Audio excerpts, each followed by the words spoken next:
Hey AwesomeDoodle fans, guess who this is? This is Sugar. Sugar is my 6-month-old red merle. She is a little sweetie pie. She is going to be a large toy size or very small mini. I really don't care where she ends up because she's a real sweetie. She has 2 blue eyes, and she just wants to be by you all the time. She's a real sweetheart. She's a little shy of strangers at first, just like all Aussies are, but she quickly warms up to people.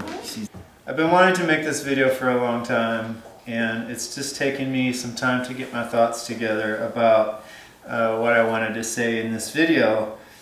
But I want to teach you guys how to play with your puppy. And I know that sounds silly because a puppy is a puppy and you should get to do whatever you want with your puppy.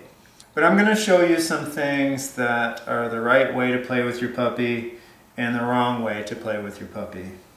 Puppies are pretty rambunctious, right? And what we want to do with our puppy is we want to encourage calm behaviors. We want to encourage submissive behaviors. You know, we don't want to rile up our puppy and excite our puppy all the time. And a lot of people make this mistake and they just don't realize that they're doing it. For example, my friend Paul, when he comes over to my house, he you know, picks up my puppy and he's like, oh, da, da, da, da, ah, da, da, da, da. And you know, like all in its face and like trying to get it all excited, and you know, instead of like petting the puppy calmly like this, he's all like, you know, just like the puppy, like he's shaking the puppy almost. Just, you know, just he's really, in his mind, he's just trying to have fun with the puppy. He doesn't know there's anything wrong with that. But what you're doing is you are encouraging. When you do that, you are encouraging. But when you do that, what you're doing is you're encouraging your dog to be excited. You're kind of rewarding your dog for being overly playful. And you definitely don't want to wrestle with your dog. You don't want to ever give your dog a chance to overpower you or feel like it won. You don't want your dog to feel like you're a member of the pack. You want your dog to feel like you are the pack leader. So if you wrestle with your dog, you give your dog this vision that you are one of their pack members and that you're equal. And I don't like to do that. I want my dog to know that I'm the pack leader. I walk through doors first. I get to eat first. And what that does is that makes your dog a more calm, submissive dog. Come here, Sugar. Come on, Sugar. Bring your toy. You forgot your toy over there. Get your toy. Bring it. Go get your toy. Go get it. She's got a toy over there. She doesn't quite know the command. Get your toy. She goes over there to get her toy and then she doesn't bring it back. Get your toy, Sugar. Come on, let's get it. So you've probably had people come into your house before, and when the dog walks up, you'll see the person do this. Here boy, like they're encouraging the dog to jump on them.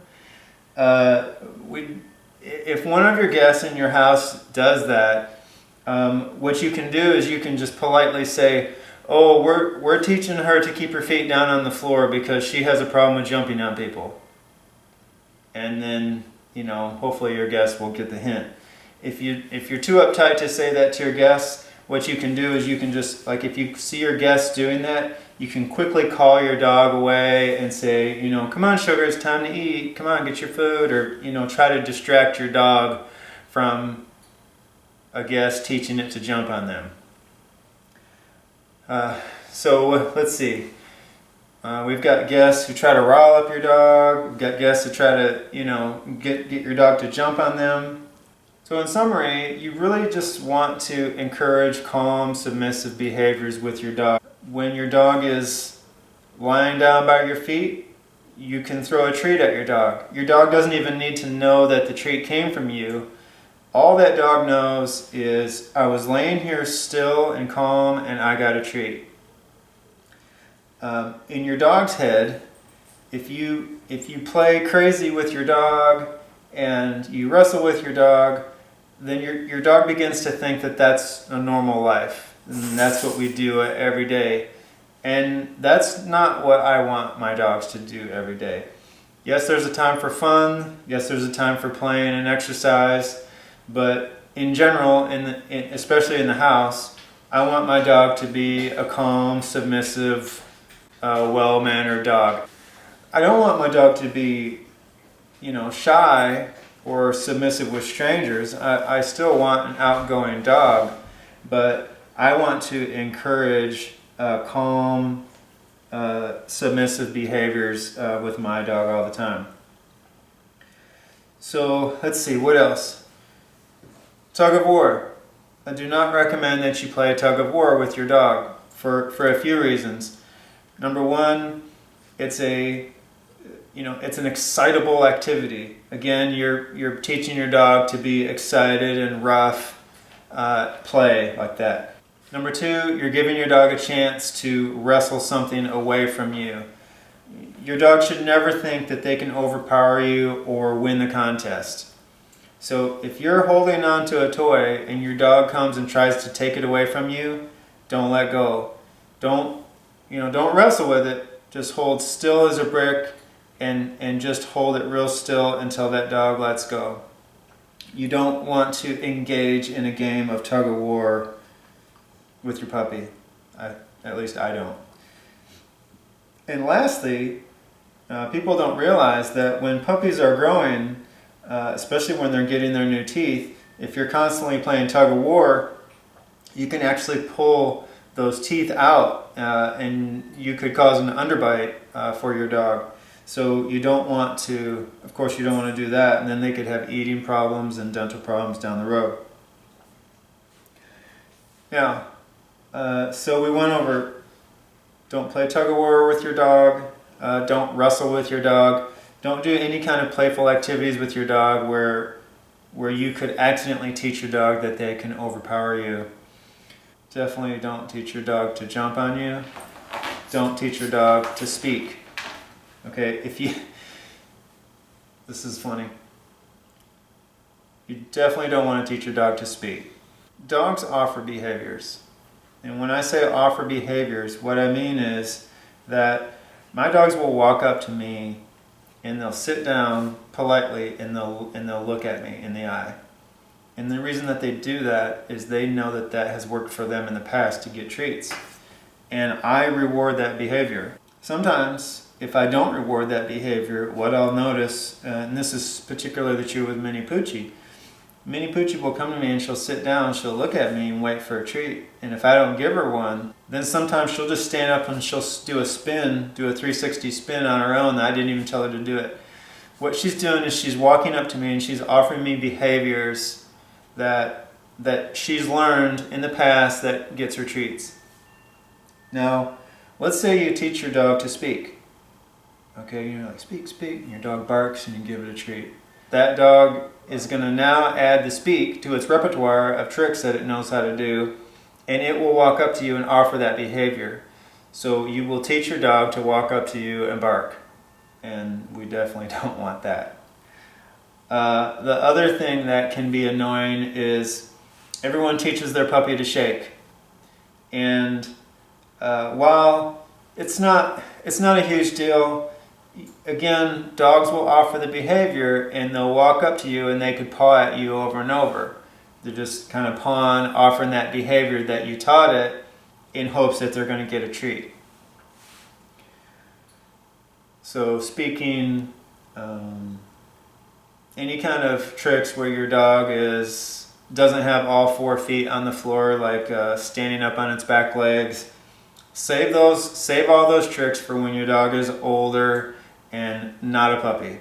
I would say at least 1.5 years old before you teach some of those tricks. Now, I've talked a lot about things that you shouldn't do with your puppy, so let's talk about things that you should do with your puppy. Especially Aussies and AussieDoodles are very athletic dogs.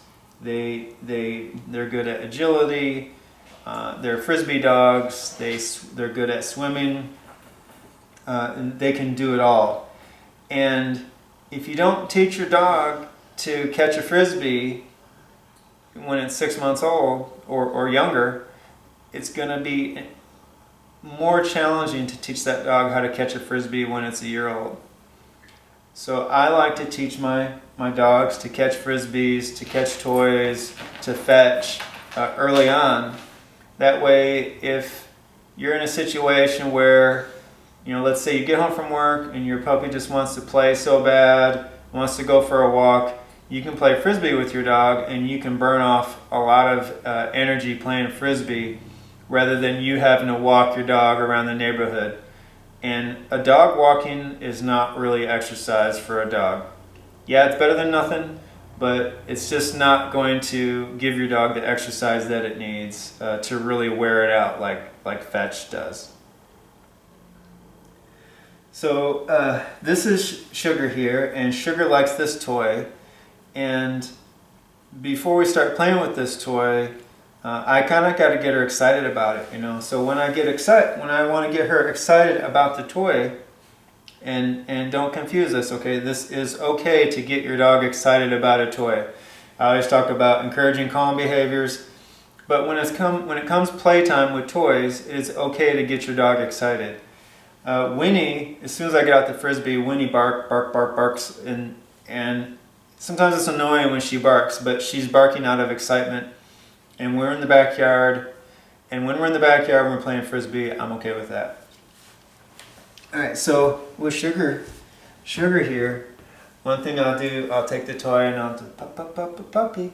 Come on, puppy. Come on, let's get the toy. Come on, let's get it. Come on, let's get the toy, Sugar. Come on, get it. Yeah, get it.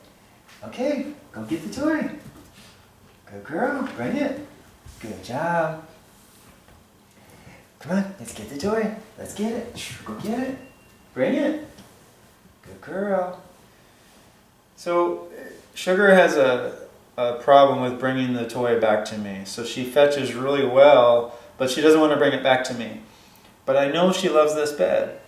And when you play fetch with Puppy, it's a great idea to have a little bed here, because when they come back, they're probably going to aim for the bed. They're probably going to dive into their bed with their toy and chew on their toy and stuff. So if you have your bed here, it gives your puppy a target to come back to rather than coming back to you. It's kind of unnatural for a dog at first to bring you the toy, because when they bring you that toy, you take it away from them. And when they're a puppy, they just don't quite understand that the reward is that you're going to throw it again. All they know is that you're taking it away from them. So as they're coming back to you, they're thinking to themselves, my owner is going to take this toy away from me, so I don't want to give them this toy. So that's why I have a bed here, so she'll kind of aim for the bed when she comes back. And then I'll praise her when I take that toy out of her mouth. I'll praise her for dropping it and giving it to me. Come on, Sugar, let's go. Let's get your toy. Come on, go get it. Get your toy. Good girl. Bring it. That's my good girl. All right, let's do it again. Come on. Bring it. Good girl. Yeah. All right, here we go. Good job, Sugar Bear. All right, AwesomeDoodle fans. I hope you guys liked the video. And this, again, is Sugar. And Sugar will be up to bat here in about 1.5 years. And we expect some really, really pretty red merle AussieDoodles from Sugar Bear. Okay, everybody. Over and out.